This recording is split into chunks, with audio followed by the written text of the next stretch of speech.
In the last episode, I looked at Super Smash Bros. For the N64. I talked about some of the easy controls, the nostalgic music and nostalgic stages, the multiplayer and single-player modes, and the routes through Nintendo characters throughout the franchises. But now, it's time to look at Melee.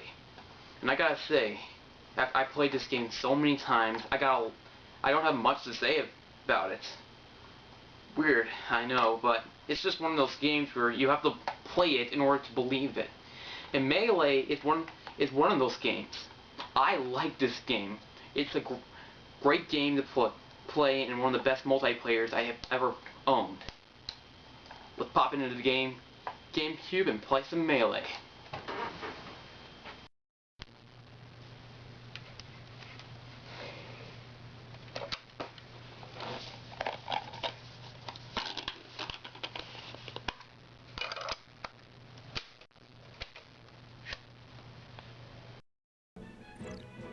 There's a lot more to offer for this game than the original. First off, the characters. 10 of the original fighters are hero starters, while Jigglypuff and Luigi are still unlockable. And there are 4 newcomers as well: Peach, Bowser, the Ice Climbers, and Zelda.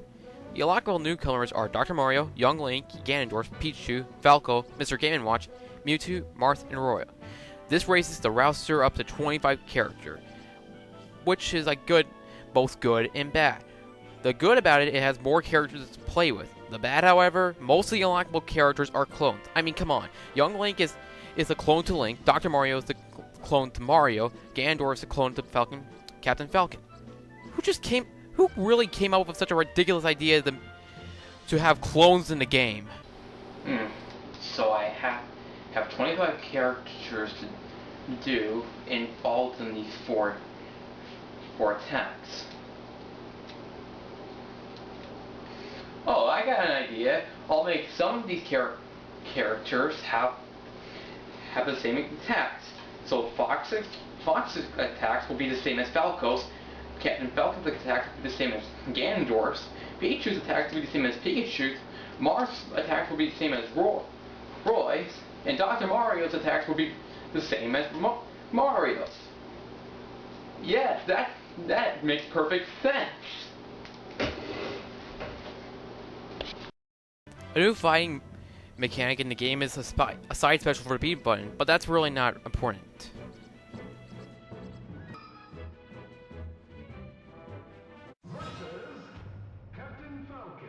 Another new idea that they made was a trophy selection, which gave a brief summary of all the history of the fighters, items, and other characters from different universes. Trophies, you either have to unlock them through achievements or pay through Smash coins. You get the coins through end of battles.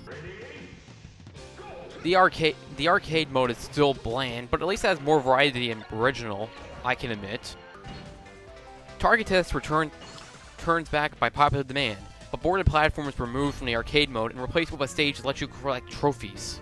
Race Division also returned, but it's redesigned itself. There are multiple doors to exit out of, but the farther you go, the more coins you get. After that, you face off against a random character, and then Master Hand. But if you go in a higher level like normal, you can face off against Crazy Hand. Actually, there's a lot more choices than the first game in the single-player mode, like this adventure mode, which you can go through different franchises in a side-scroller and battle against some other characters. There's also an all-star mode, which lets you run through every character, but it has no continues for it. But you do have heart containers to revive some of your health.